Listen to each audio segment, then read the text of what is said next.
what's really interesting about medicine, what's really interesting about medicine is whilst you have an incredible array of different types of drugs for different issues in the body, the way that those drugs get into your body is actually, there's not many of those ways.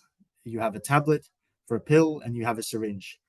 And a syringe can deliver tens of thousands or millions of drug combinations through a very, very simple invention. And so what is really interesting is if you think about, without having the tablet or the syringe, there's no value in these chemical compounds. So this is where we are at with AI today. We have all these artificial intelligence models, all these approaches, but how do they get into the organization or into the government to actually be useful? And so this whole discipline, which I call delivery systems of AI, is where there's not a lot of people thinking about this, but this is where, at least in my view, the majority of the economic value is going to accrue. And without getting this right, the world will not be able to sustainably adopt AI and the applications of AI in any meaningful way. So this is not a technical presentation, but just so we cover off some of the concepts. You would have heard of some of these before, I imagine, but there's many, many different approaches to AI. The computer vision, which is identifying objects from pictures. This is very common in a number of areas, including in military. Rules engines, where it's basically what do I do with this kind of thing, logical expressions, machine learning and so forth. But one of the big topics of since ChatGPT and Claude and a number of these big large language models have come about is the LLM. And this is a whole new era since the LLM became mainstream. It's changed everything. This is late 2022, where now your average person is using LLM in their lives to help with all sorts of work and universities to help create drafts and proofread and improve language and these kinds of things. And so large language models was really what defined 2023. That's like the sort of current generation and current focus of a lot of companies. And then the latest craze, because it's very hype driven, is what's called retrieval augmented generation. And that's the next big thing, just for awareness. So what we do as a company is build this appliance layer for AI models to get it into an organization in a way that adds value. So we think of ourselves that delivery system that we went through, analogous to the syringe or the tablet from the medical industry. We work in document-heavy industries. So, for example, the legal industry, the insurance industry, pharmaceutical industries, where you have a lot of paperwork and you need to make sense of that paperwork. And paperwork is a very expensive business. There's $4 trillion a year spent on healthcare every year. And 1 trillion of that is spent on administrative costs, which is a very, very large amount of money.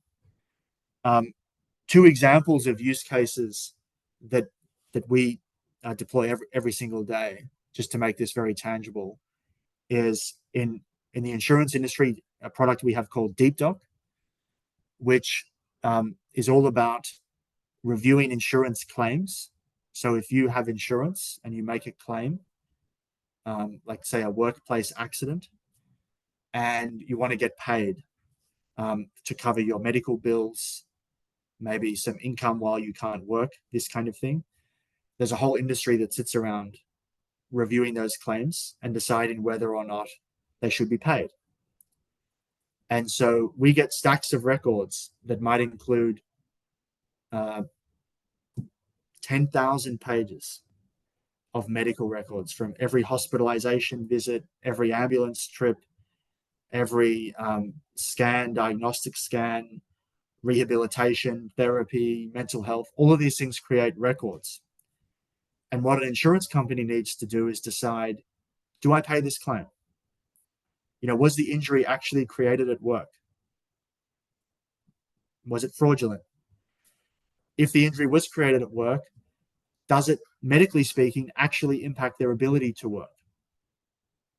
So these kinds of things is what we do. And what we do with Deep Doc is we take all those medical records and we make a recommendation as to whether the insurer should pay or not pay a particular claim.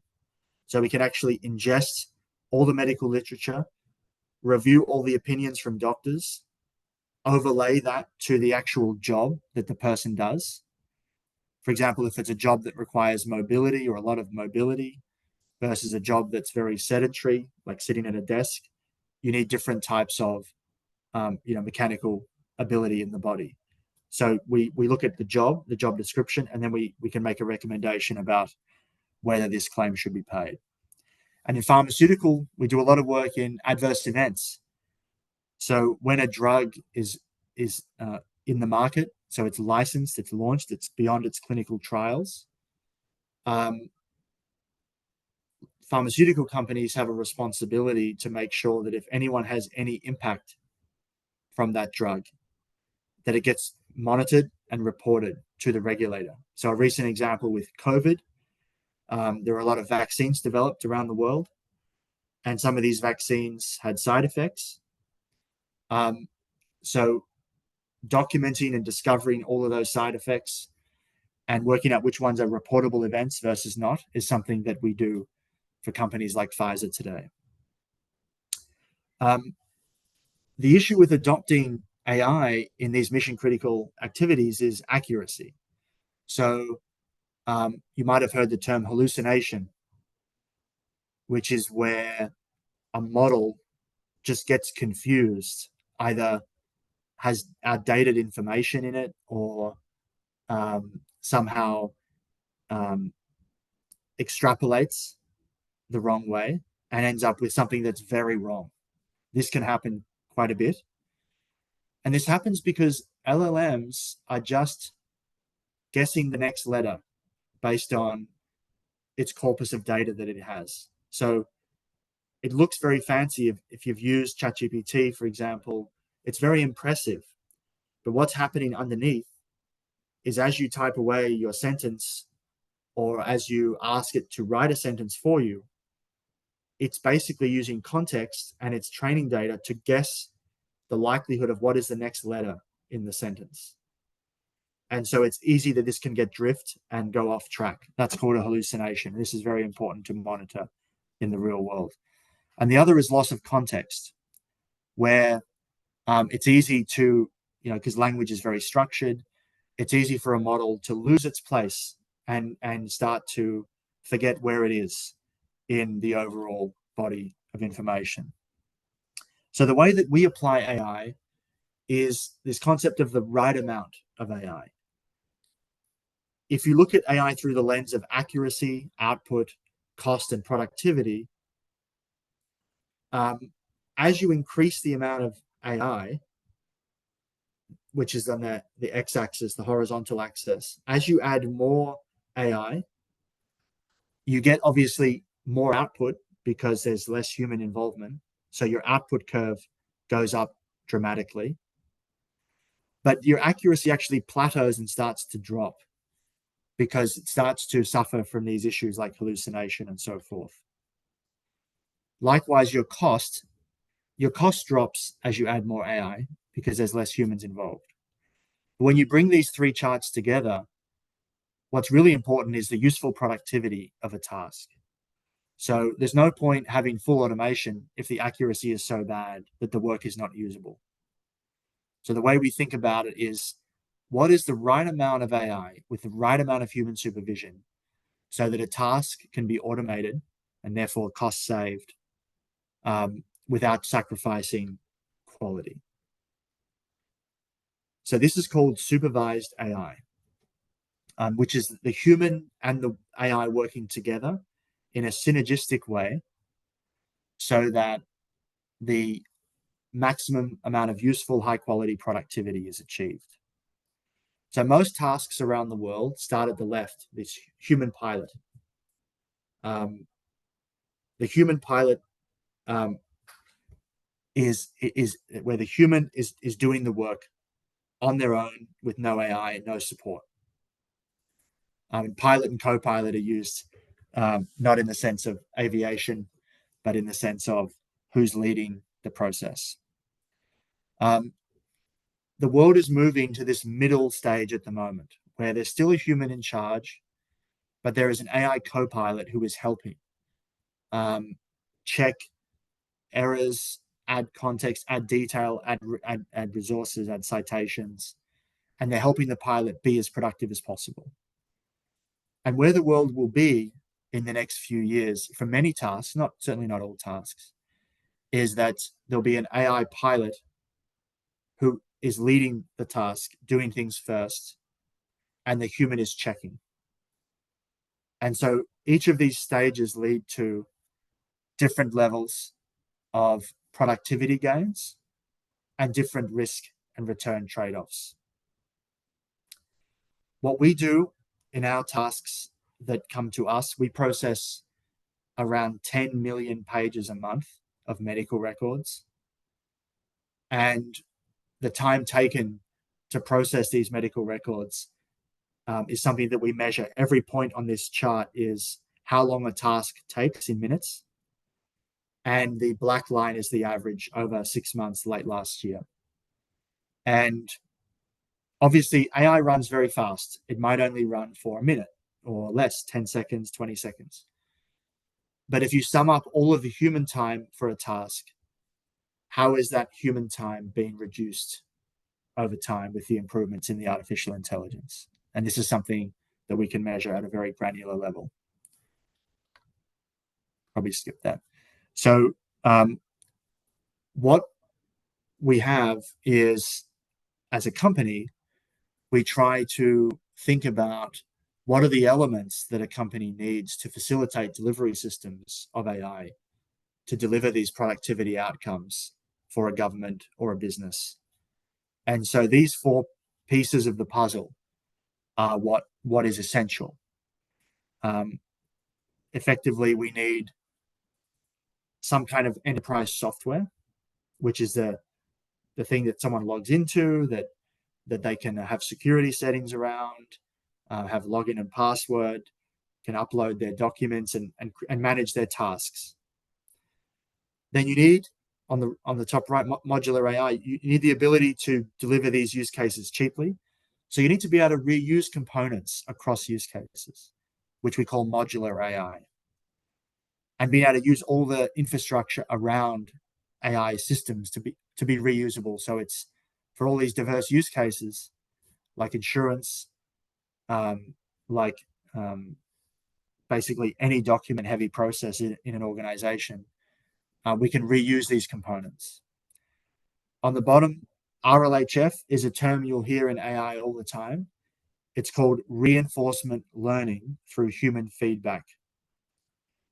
And this is basically the human checks, the quality systems around the AI to make sure it doesn't make those hallucinations, it doesn't make those mistakes. And this is the time that we track when we say the amount of human time per task. It's really the sum of these quality management checkpoints. And lastly, we need customers who want to embrace AI, who aren't fearful of AI, who want to help us shape the use case to their needs. And so that we call them customer development partners, but we need to have a customer in mind when we build the solution and who can roll out the solution, and we can basically work together to unlock those productivity gains. Before we move on to some of the trade and to geopolitical and other considerations, I thought it would be useful to make this really tangible, what makes up an AI system.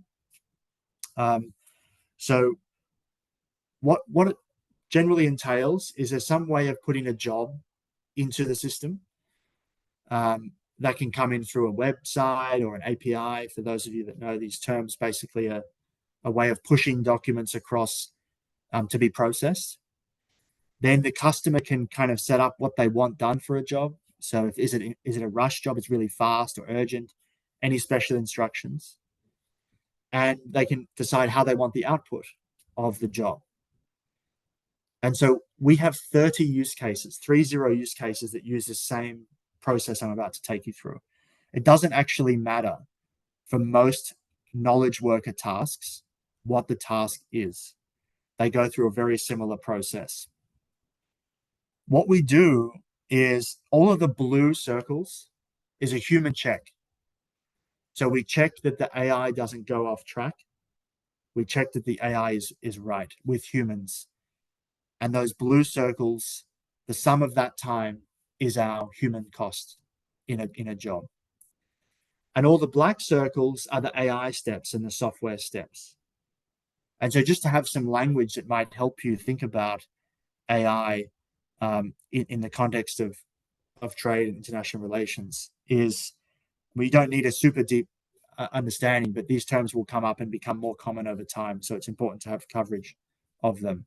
So a shard is where you break up a big job into smaller jobs. But if you break up a job in a way that loses meaning, then you're introducing error. So imagine, a book like that has a lot of chapters.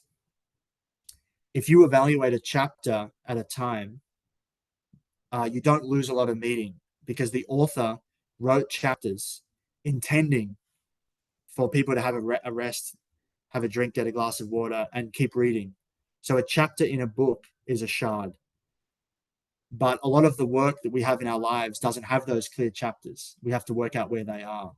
So basically, where can you chop up a large job into small jobs so that those jobs don't lose context? And then we have humans check that. Then we do what's called pre-processing, optical character recognition. We convert handwriting into text, digital text, so we can read it as a system. And we step through a series of steps. I won't go through all of these, but we classify documents. So what are they? What am I looking at? Is it a CT scan? Is it an X-ray? And then based on what type of document it is, we can then extract the entities, what's important in that document. Based on this document's type, what is important from that document? And then at step 8 here, we have a human check that those entities have been extracted correctly. We then thread the document back together, de-shard the document. And then we check for any duplicates so that, we don't export a lot of the same files. We then get the output templates and generate the output. And often we also summarize key sections so that rather than reading a stack of 10,000 medical pages, a physician, like a doctor, can just read, these are the top 5 things you need to know. What is medically critical to know from this case, for example. And then it gets finished, and then it goes back out to the world. There's a whole of job quality assurance layer, and we send it back through the website or through the API or however it came into us. And then we measure the service level, how we did on time, how long it took, how much it cost, how much labor was involved, these kinds of things. So this, taking it together, is sort of the anatomy of an AI system as it stands today. This is current generation used by the top organizations in the world. This is how they'll typically design an AI system. And each one of these circles has a lot of subtasks underneath it. So it's not as simple as this, but this gives you a high-level understanding of some of the pieces. So putting all that together with what AI can now do, what does this mean for knowledge workers? What do their jobs look like in the future? How do the jobs change? My first point on this is, there's a lot of hype and over-exaggeration. So no one should be fearful about, my studies, I don't need to study this anymore because AI can do all of this. This is not true. People who can use AI well in their jobs will replace workers who can't use AI. That's pretty obvious. If you can use the best tools for the job, then you will survive as an employee. If you resist the change, you will not survive. But not as many jobs are going to be replaced as people are saying. There's not like industries that are going to get wiped out. This is not going to happen from our perspective. So, don't fear about any of these things. But what I think is real is the days of starting with a blank document are going to go away. So rather than going, Microsoft Word, new document, and having a blank page, and then you start writing, there's going to be more work where there's a draft in front of you or something to start off with. This is going to become very common. When you make decisions, you will have more context available. So rather than, needing to search and having to go through all the medical records, for example, to find what's important, or to go through literature and journals and academic sources of material, all of that will be able to be at your fingertips. So when you're making a decision, you have in front of you a lot of valuable information to make that decision. So I call that full context decisions. This is going to become endemic. And then another insight is, I think, error checking. Everything from spell check and grammar is going to get much better. But also errors of fact, errors in research, errors in citation, errors in sort of conclusions that may not be supported by arguments you've already made. So if you think about, say, an essay where you are drawing conclusions, it might say to you, hey, you've drawn this conclusion, but there's no argument that supports that conclusion, or that argument is not saying the same thing as your conclusion is saying, this kind of thing. So the ability to have reasoning inside work and inside your document creation tools is going to become very common. But I speak to a lot of university students around the world who are worried about the value of their degree, and I cannot stress enough that the value of a degree is more important than ever. In fact, probably more important than ever, because the AI, if it can be paired with a highly competent human, what's possible is like minimum 10 times productivity from the status quo. But I would strongly advise all students at any faculty. I understand there's a lot of regulation about how these things can be used at university. But as you think about developing your set of skills and workplace skills, for those of you going into the commercial sector when you graduate, or those going into academia, these tools will be available to you. And it's about how you make the absolute most of them will be highly differentiating in the labor market. So where the sort of where this becomes really impactful, these new technologies, is in where companies have these paper-based document-heavy tasks. What they've historically done in countries like the US, the UK, is outsource these tasks to specialized firms. So they say, this task is not our core business, so we're going to give that task to another company and they're going to do it for us. So it's effectively a transfer of the task from within a company outside that company. And you see various forms of this, everything from payment processing to identity verifications. And so it's often not core business. So it's not worth doing the task inside an organization. And then of the outsourced world, there's a component of that which is offshoring, which is where you give it to a company in another country. And you typically do this to save money, either getting a benefit of a cost advantage or a currency advantage, where your currency is more powerful than theirs, so everything is relatively cheap. And you may also get tax benefits or other economic benefits of doing so. There's an enormous industry of business process outsourcing, BPO, where you put all this together, and it's not task level outsourcing, but it's actually processes or operations level outsourcing, where you might just pick up a whole department and say, we are no longer going to have our call center. Let's say you're an airline. Our core business is flying planes around.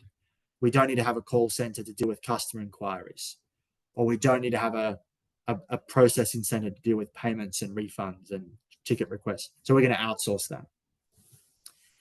And what's really interesting about BPOs is when a company goes through the process of outsourcing, it has to think about what its endpoints are. What am I going to give to this company? And what do I want back? And this is very profound because these endpoints, what I'm going to give, what I get back, is exactly the conditions for use case origination for AI. If you can package up a task and you can frame your problem, then you know what you put in and you know what you expect out. And so all tasks which are well suited for AI have these characteristics, well-defined endpoints. One thing that's also changed is data sovereignty and what I call reshoring, which is bringing those jobs back home. So what's happened is when you just initially companies made decisions to offshore and outsource, they did so when it was cheaper, either because of currency, because of labor costs or other settings. But if AI allows you to bring those jobs home, to no longer have a cost advantage by offshoring, because your domestic workers can now do 10 times, 50 times the amount of work per day, then you don't need to offshore anymore. BPO, a lot of BPO tasks go away. There's no need for it anymore. And with one of the elements of offshoring is data. The data, whatever the task is you're offshoring, has to leave your country, go to India, for example, go to the Philippines, and then the work comes back. But due to the changing geopolitical context, with a whole lot of conflict around the world at the moment, it's much less acceptable at a regulation level, at a media and practice level, to send sensitive data offshore. So in the industries that we work in, medical, insurance, financial services, government, we can't just send those documents offshore anymore. So the combination of the changing political settings and the erosion of the economic benefits through the productivity gains is driving this bring the work home movement. And this has significant consequences across trade, finance, and geopolitics. So one of those consequences is in capital flows. So if you have a lot less business process outsourcing, then every month there's less trade between countries that have historically traded on BPO terms. So in the example, let's say there is a US company who offshores to an Indian BPO, then if the US says, no, we're not going to outsource this and offshore this anymore to India, we're going to do this in the US, there are fewer jobs in India as a result of that. Because those companies who used to do that work don't need those people anymore unless some other revenue or other opportunities can replace it. So the jobs decline, the employment declines, and the GDP of those countries is reduced. The sum of the output of the country is reduced, which impacts things like taxation revenue, government spending, in the credit rating, the ability to borrow from other countries and so forth. So it's a very real impact that AI adoption, particularly in wealthier countries, has on terms of trade and the leave behind impact of these big offshoring countries. The second element, which hits everyone in the economy as well, is the weakening of their currency. One could expect that if US companies aren't selling US dollars to buy Indian rupees, in the example, because they don't need to buy Indian services anymore, that reduces the demand for the Indian rupee currency, which means its price drops generally. And therefore, all imports going into India are now more expensive. So this impacts not just the direct jobs of the people who are doing BPO work, but there's the potential for consequences across the economy generally. And some countries have an enormous offshoring business, so this will change their economies potentially in a big way. There's also many different approaches to regulation out there from different governments. And I'm not taking a position on who's right or wrong here, but some of the reactions have been at the extreme that AI is just banned, like you can't use it, or not now, or some systems are just banned completely. And there are some costs of this decision, obviously, around maybe your economy is at a productivity disadvantage as a result of this. That's possible. Another is censorship or licensing being required in order to operate these AI systems. At the other end of the spectrum is no regulation at all, which is just do whatever you want, and this has been, some countries have taken this approach, and that also has problems because if there's no oversight, how can data be used? How is privacy maintained? And how does intellectual property rights get managed and some of these other things? And some countries are regulating AI as a weapon, as a risk to national security. And in the UK, for example, in I think 2021, they made AI part of their investment security unit that is regulated basically in the same way as a weapon.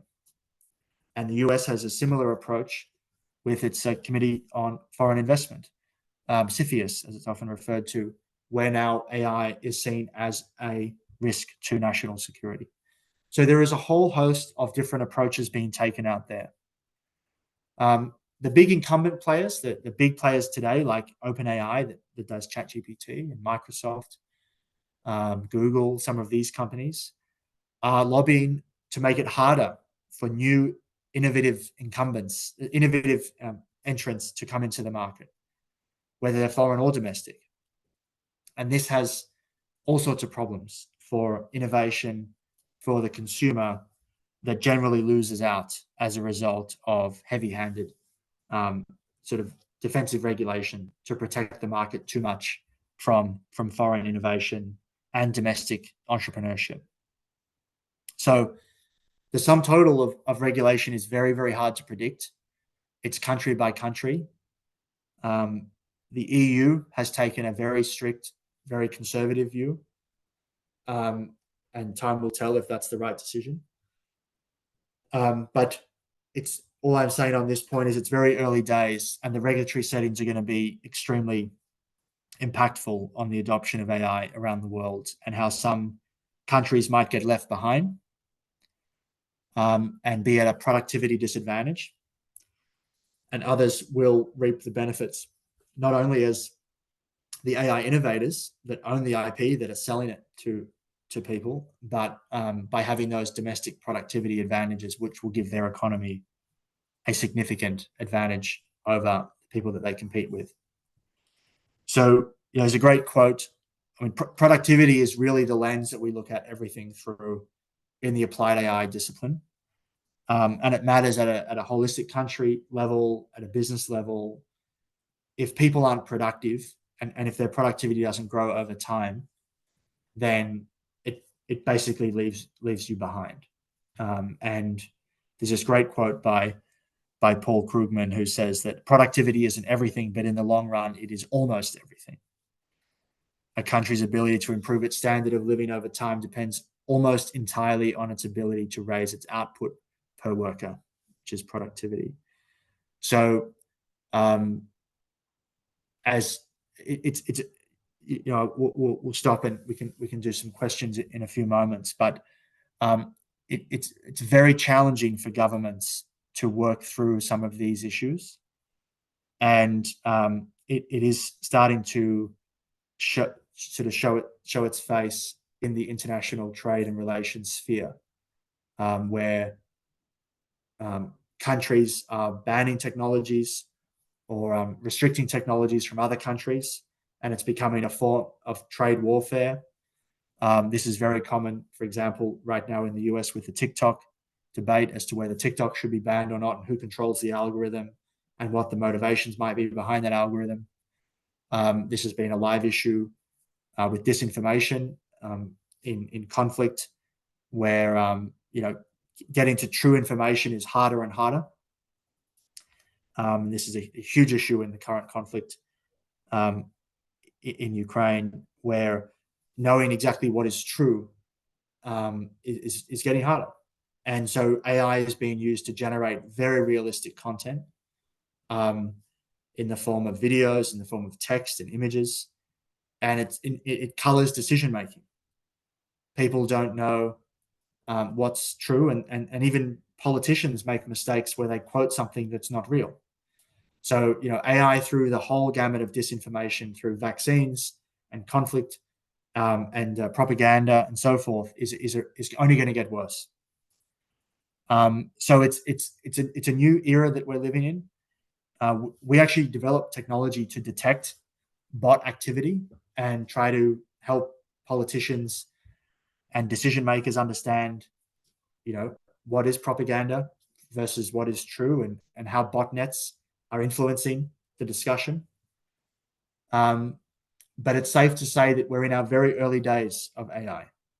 There are some very ugly applications like disinformation, and there's some very positive applications. For example, that $1 trillion a year spent on healthcare administration, those numbers can be dramatically reduced over time, and that money can be put into actual clinical care, more hospitals, more doctors, more of the things that actually matter, and less administrative and paperwork, which doesn't actually help the patients.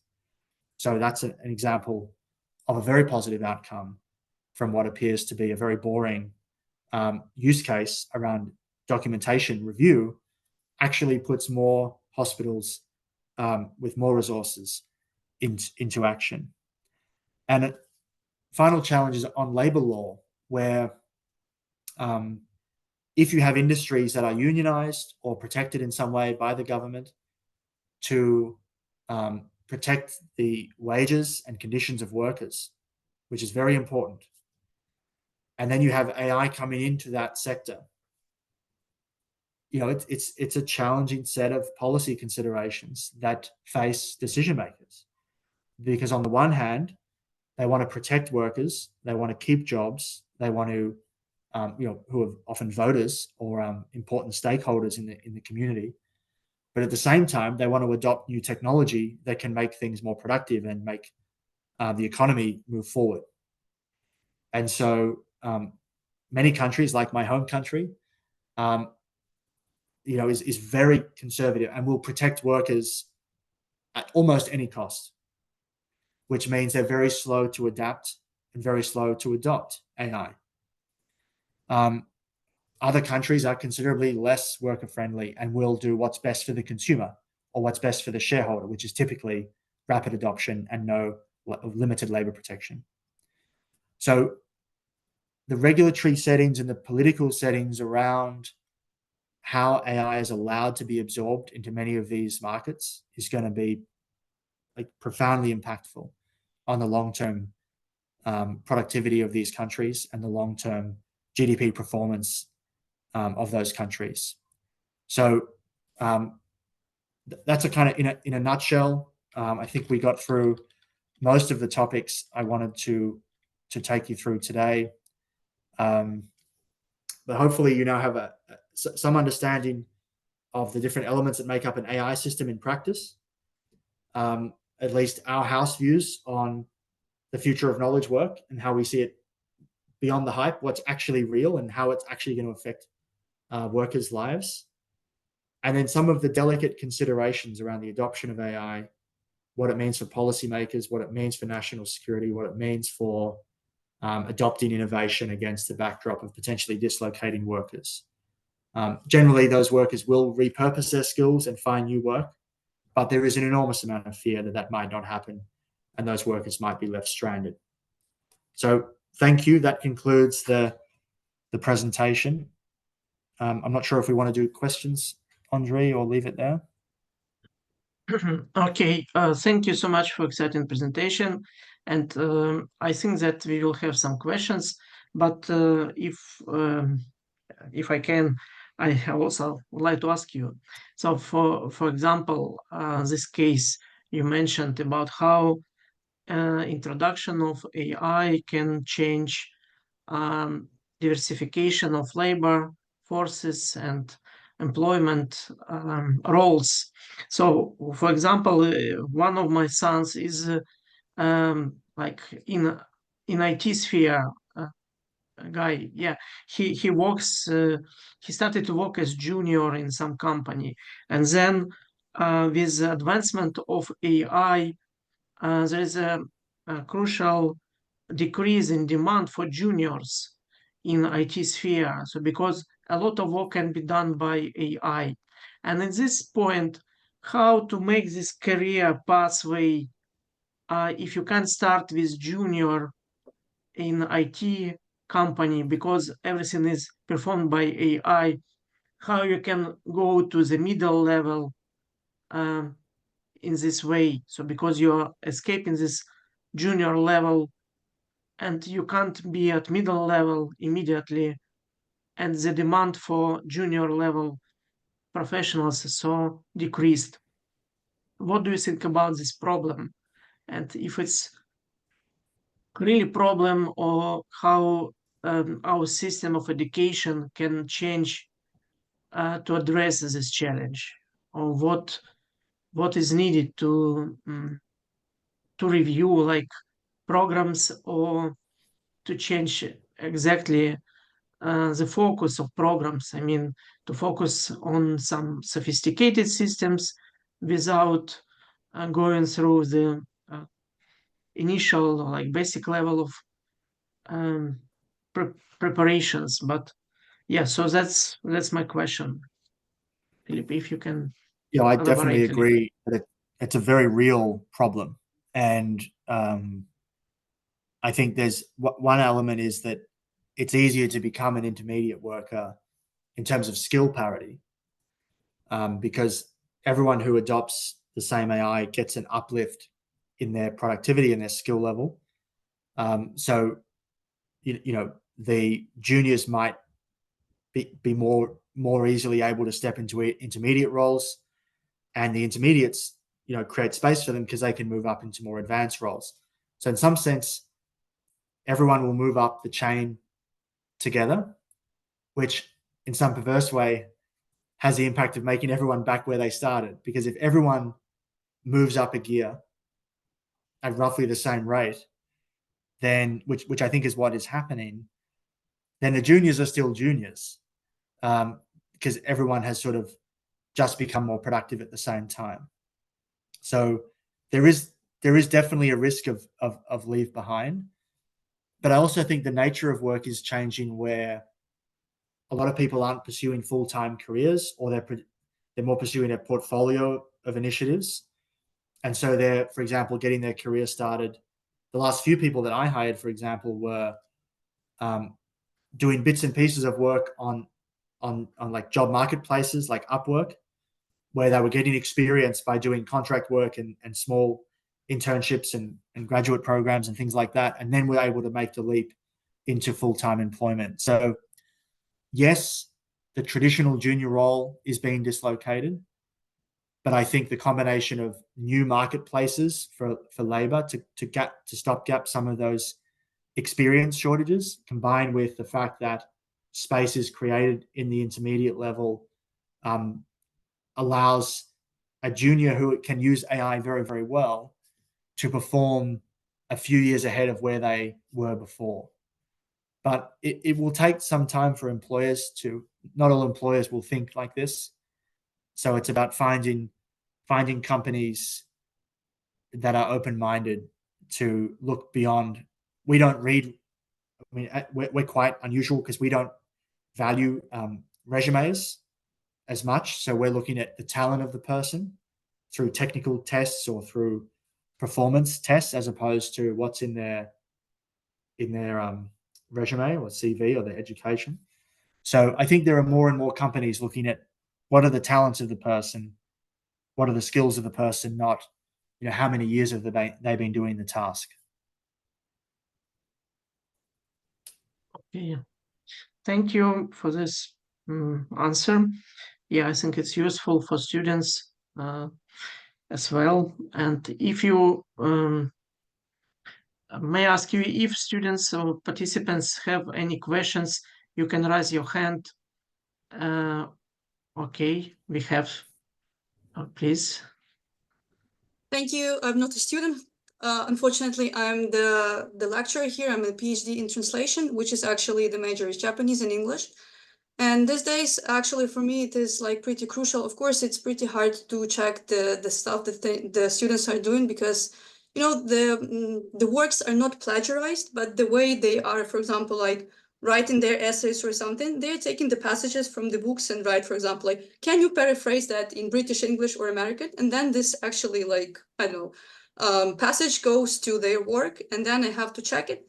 And right now there is a question, and also like me personally, when I'm doing some essays and writing some articles, there are things that I'm taking and, you know, like without citation and thinking like, okay, if I like redo it or paraphrase it by means of some, you know, AI or something, and then there's a question, how will be it like difficult to check either the work is plagiarized or not? You know, this is also like the thing.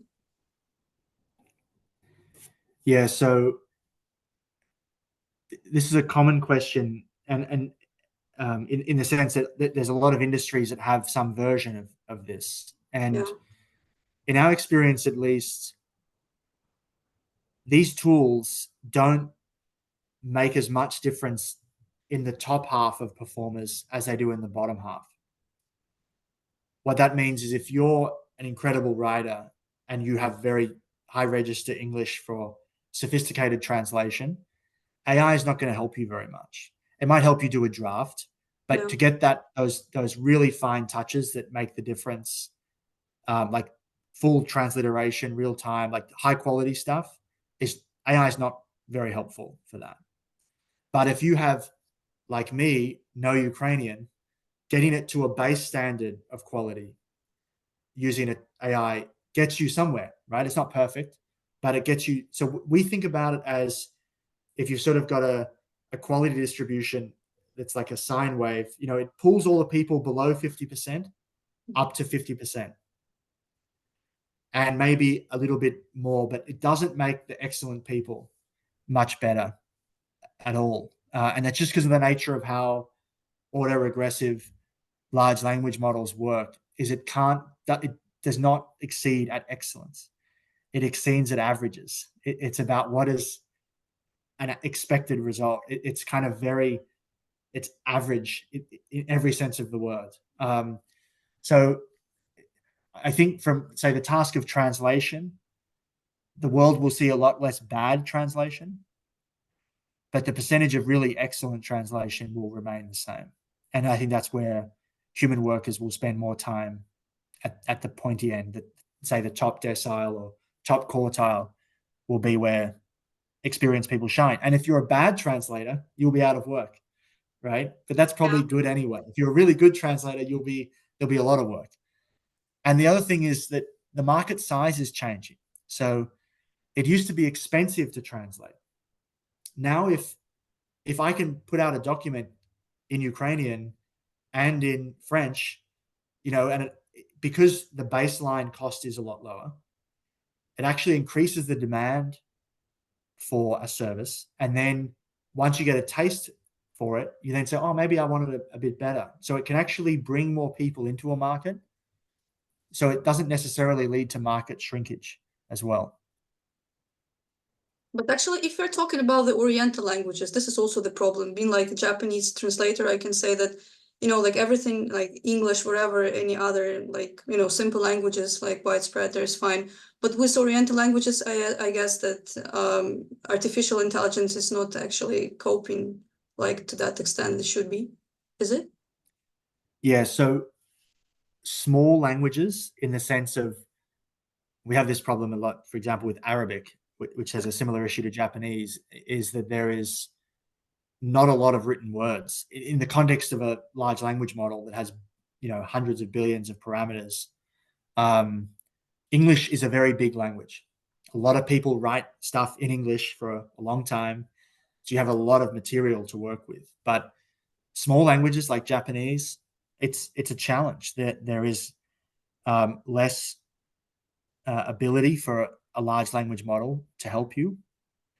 But I also think that that's good, right? If you're a translator into Japanese, then you have less, less competition from AI, and you're likely to have less competition from AI for the foreseeable future until the amount of digitized Japanese language increases dramatically. So in some sense, you get the benefit of increased overall demand for translation. But if you have languages that are smaller, then potentially it net increases the market opportunity. But it won't take too long. Models are getting better at working on smaller data sets. So I can see a future where the smaller languages by quantity of digital content will catch up, but it's not short term. It'll be a few years, I think. But also there is the problem that for me, like especially this I was said about the plagiarism. Like, for example, I'm writing the article and I'm taking the passages from the article of my colleagues and I'm not citating it and I'm just paraphrasing by means of artificial intelligence or ChatGPT. Yes. Or something. And it is like, I do understand how to find the normal words to context and whatever, some synonyms and whatever. And they cannot actually even figure out that I'm stealing their information and actually bringing it to be it mine. So how to track this moment? Like, is it possible that people are stealing the information? So yes, I mean, there's a lot of stealing of information, to use your words. I think there's a certain level of acceptability these days with models being trained on public information and infringing on IP rights. There have been a few settlements in this area where people have been sued for copying work, but at an individual level, it's going to be very hard to protect. So if using it to paraphrase in a small, say, publication or piece of work, it's going to be, I think, very hard to get remediation or damages for that. But there have been some cases, just in case you're not aware, Getty Images, which is a large stock photography platform, where they have millions and millions of beautiful photos taken all around the world in their library, but they have a watermark on the images. It says Getty, Getty, and some of the big image models were actually putting Getty watermarks into their image generation. So people would put in a prompt to describe a scene, like, I want a picture of a building with grass and a horse and trees or whatever. And it would put a Getty watermark in the image generated by AI. And this was used as evidence in a lawsuit, which ultimately was won by Getty, that you have clearly trained on our images without our permission, because you're putting our watermark into your images. So therefore, you have to pay. But without getting into legal issues, which I'm not qualified to talk about, I think all I do know is that the intellectual property considerations of AI are still very, very early. There have been not that many cases. And back to my regulation slide, how some of these landmark cases will dictate the future of of AI, and it is a little bit hard to predict at this point because there's no statute yet. There's very, very little law that can actually inform. And the fundamental reason being is humans learn like this. If I read a book when I'm young and I learn stuff, I read Harry Potter and I learn about wands, that knowledge is in my head. And so I can then talk about those concepts with you now, and I'm not having to quote the author because it's just become part of my knowledge. And so, there's a sense in which AI is doing the same thing, where it is learning, building up some sense of knowledge around a topic. And humans don't attribute that baseline level of knowledge. They attribute a quote, a direct quote, and sometimes a paraphrase, as you know, if it's quite close to the original. But the actual concepts and machinations are not typically cited because they are much harder to package, and ideas are very hard to lock down. So it's all I say is it's a topic that was a very big topic last year, but people have sort of accepted now that it's now we're beyond that there's so much AI everywhere now. The ability to cite and lock down exactly who wrote what first, and how the model was informed by something, and how someone's work was informed by a model. This is now, it's going to be very challenging to stop because the avalanche has started. Yeah, I think this is a case when technology influences approaches to regulations. So because initially, so we now use Google, but Google using for search functions, for search engine, just a lot of copies of information. So they are doing copies without our permission. And the model of Google is based on the availability of this data. And now with AI, I think we're also going to new models for understanding what should be protected and what not. For example, if you're talking about intellectual property rights, I mean, now copyright protects the form. It does not protect the idea. And when AI uses idea and propose you new form, it does not cover rights of other persons. So because it's new product and the idea is not protected by IP. So that's the reason why we expect some dramatic changes in regulations in the future based on the new knowledge model and knowledge economy model with AI advancement. So it's my 5 cents to your discussions. Thank you. So thank you. If any other questions, students and professors, do you have to share something or to ask? Please feel free. We have few minutes for doing it.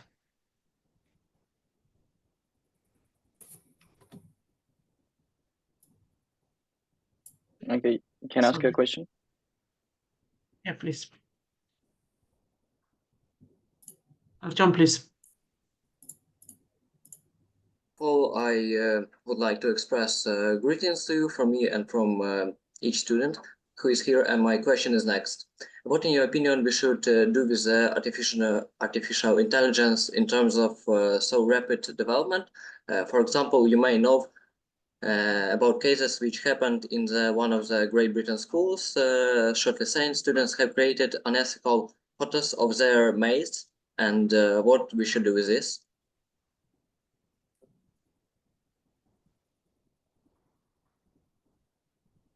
So, I mean, I think I'm not familiar with that specific situation, but the pace of change is so fast that it's very, very hard to keep up with, even if you do AI professionally every day. That the pace of change and it's only going to get faster, probably, particularly if you believe in the singularity principle that the sort of rate of change keeps increasing. So, you know, it's hard for me to opine on how to stay up with things and how it can impact your studies, because it's a huge investment. But I would just recommend not to get lost too much in the day-to-day movements, because, you know, there's a lot of hype and a lot of stuff that won't be around for that long. And I think the dust will settle and it'll be much clearer as you move professionally into what are the important things at that time. The ability to learn the tools is getting faster and faster. So there's not really much of an advantage anymore of being super up to date on everything. I'm not sure if I've understood your question though, but that's just some remarks. I mentioned that it is becoming difficult to protect yourself from the false information or actions Yes. which you didn't do. Yeah, it's a really, I mean, disinformation and false flag operations and people being blamed for stuff they didn't do.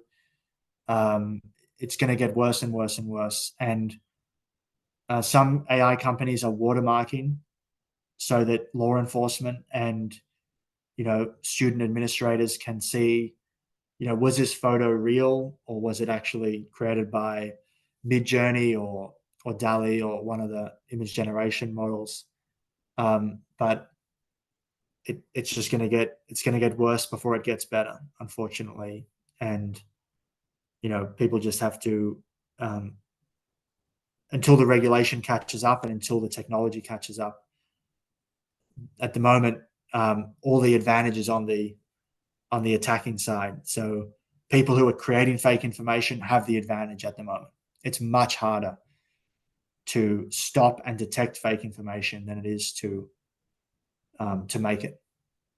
And that pendulum will swing back. But for right now, just be careful. And I don't have a lot of advice for you, unfortunately. Okay, thank you. Alexander, you have a question? Yes, please. Yeah. Good afternoon. I've got a question. If AI is so useful, then why did many famous scientists sign a document banning its development? Can you hear me? Yes. Why do so Yes. many scientists want its development? Banning its development. The many scientists sign a document that banning its development. The most Yes, famous of them okay. is Elon Musk. What he afraid of? Yeah, so there's a few groups of all the people that sign that document have different reasons for signing it. Some people have a commercial reason that they're working on their own thing and they want to slow down other people. Others have genuine fears about the pace of change. And this is called the deceleration movement. Like, we should slow down, decelerate. And a lot of the people that we work with are involved in this movement. And I think it's somewhat a false movement, because the AI advantages are not anywhere near at the level that people are talking about. So there's a sort of, when I say the word hype, there's a kind of commercial incentive for people to overstate how powerful things are. And it appears very powerful, but it's not. Autoregression, which is guessing the next letter, which is what OpenAI does, is not dangerous. It functionally, it can come up with stuff that looks locally new, but is globally not new. It can't like come up with a new phrase, right? It's just parroting what it has been told in its corpus of data. And likewise, image generators are just parroting back pixels that commonly go together and have been described through the supervised, the labeled data as something that you're asking for. So the danger is massively overstated. And if you overstate the danger, then the deceleration movement has a lot of legitimacy. But people like Elon Musk,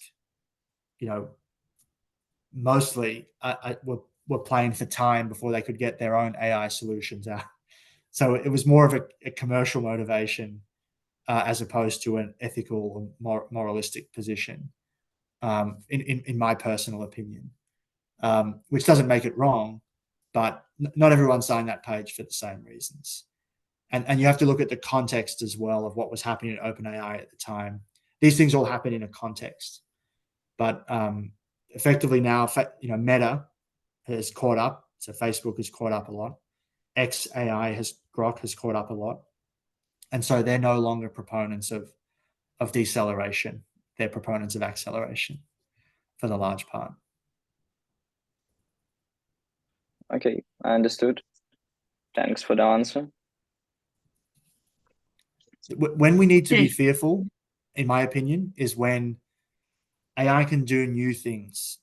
So where it can learn in the way that we learn, can kind of reason through uncertainty that it hasn't seen before and work out how to do stuff on its own.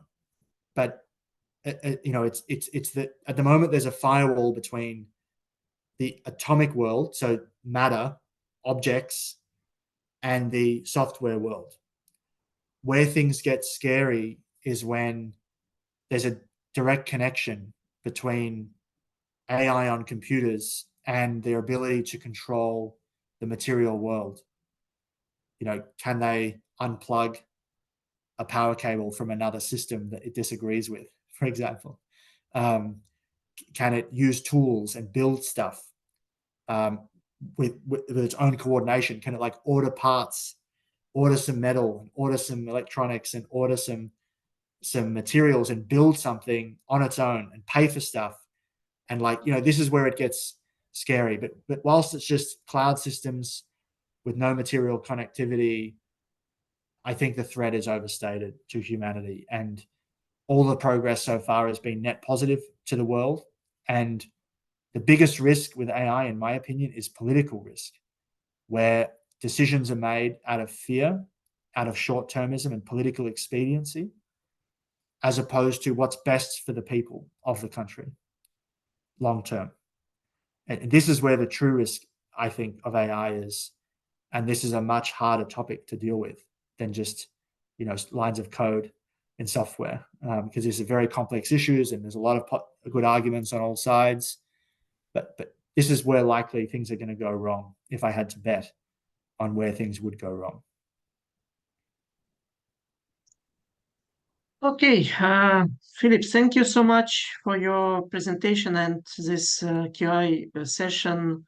And of course, we are very happy that you join us today, and we are looking for next our meeting maybe in a month or something like that. And of course, you are very welcome to visit National Aviation University in person. And we are looking for this meeting with you. So let me express the thanks from the administration of university and from our community of students and teachers. And thank you once again for this very interesting, exciting topic you discovered for us. Thank you very much. Great to speak to you all. Thank you. Bye. Thank you. Okay, that's all. Thank you. Okay. Bye. Have a nice day. Thank you. Thank you. Thank you. Thank you.